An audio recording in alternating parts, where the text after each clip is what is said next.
C'est dans ce contexte que les députés français examinent cet après-midi un projet de loi visant à ratifier un accord de coopération entre l'Union européenne et l'Afghanistan.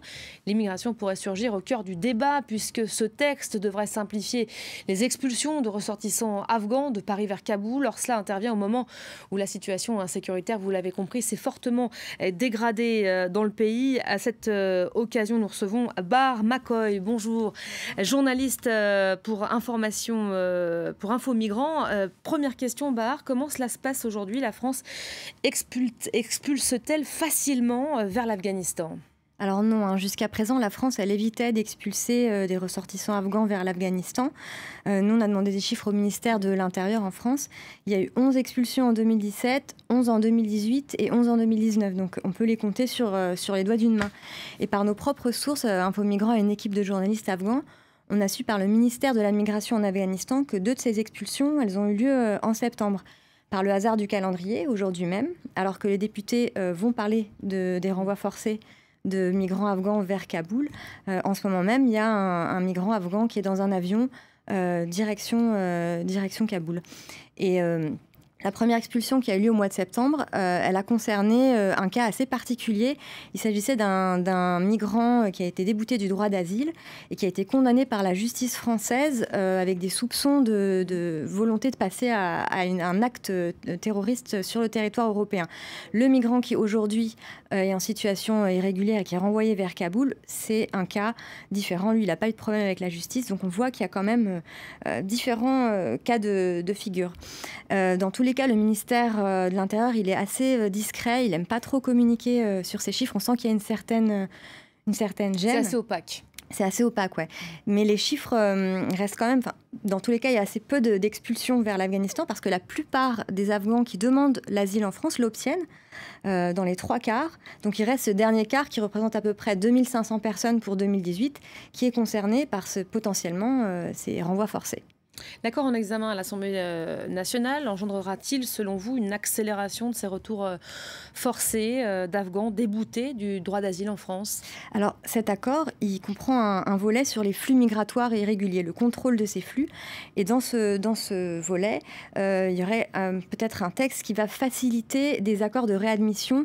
L'idée, en fait, c'est de faciliter d'un point de vue administratif, simplifier les démarches pour que ces migrants puissent être renvoyés plus simplement vers l'Afghanistan. Il y a déjà un accord de coopération entre l'Union européenne et l'Afghanistan à ce sujet, mais semble-t-il, il s'agirait là de simplifier les démarches. Et lors de l'examen de ce texte par le Sénat, donc il a ratifié, c'est pour ça que ça passe à l'Assemblée nationale, il y a un rapporteur qui a dit que la France, elle comptait augmenter ces renvois forcés. Et donc il y a vraiment une tendance qui se dessine. On sent que la France commence à afficher l'intention d'en faire un petit peu plus. Même si en parallèle, l'État français, il accentue quand même tous ses efforts sur les retours les aides volontaires, les retours volontaires, en attribuant une aide financière à ces migrants pour les inciter à rentrer par eux-mêmes. L'État français, il y a quelques semaines, a mis en place une mesure pour augmenter cette aide au retour volontaire à 2 500 € pour les Afghans, spécifiquement jusqu'à la fin de 2019. Donc, on essaie clairement de convaincre effectivement de rentrer en Afghanistan. Ça veut dire quoi? Ça veut dire que l'État français estime que le pays est un pays sûr maintenant? Alors, c'est tout le problème. Vous venez d'en parler. Il y a eu encore une attaque ce matin. Il y en a quasiment il y en a quasiment tous les jours. Hier, c'est plus ou moins important. Hier, c'est un meeting électoral du président Ashraf Ghani qui a été visé. Exactement, avec 48 morts. Donc la situation en Afghanistan, elle était déjà d'un point de vue sécuritaire problématique et ça s'empire. Donc c'est pour ça qu'il y a des ONG comme la CIMAD ou Amnesty International qui tirent la sonnette d'alarme, qui disent que c'est inadmissible et qu'il y a une violation là, du droit international. Elle demande un moratoire sur l'expulsion de ces migrants afghans, d'autant que c'est ce qu'on a constaté nous chez Info Migrants à travers nos reportages aussi. Pour un certain nombre d'entre eux, ils vont vers l'inconnu en fait. Ce sont des gens qui soit n'ont plus de famille parce qu'elle a été décimée ou que leur famille vit à l'étranger, soit des gens qui se sont réfugiés dans des pays tiers pour fuir la guerre depuis l'enfance, qui ont grandi par exemple en Iran, qui ensuite se retrouvent en France et on les renvoie vers l'Afghanistan, qui est un pays qui est inconnu pour eux en fait. Nos voisins européens, ils font mieux. C'est vrai qu'on se tourne toujours vers celui d'à côté. C'est ça. Écoutez, en fait, la France, finalement, elle n'expulse pas beaucoup. La Suède et l'Allemagne expulsent en nombre plus important.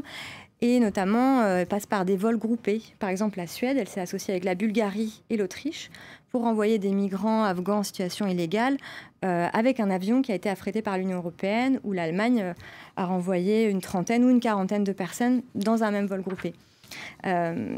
Pour terminer, la France, même si elle n'expulse pas beaucoup directement de Paris à Kaboul, elle rechigne pas non plus à renvoyer quand même ces migrants irréguliers vers ces pays tiers qui, eux, expulsent plus facilement. Ça, c'est des choses qu'on a pu constater. Bahar Makoui, merci d'avoir été avec nous pour cette chronique du jour. Je renvoie au site d'Infomigrants, www.infomigrants.net pour toute information. Comme chaque jour, on accueille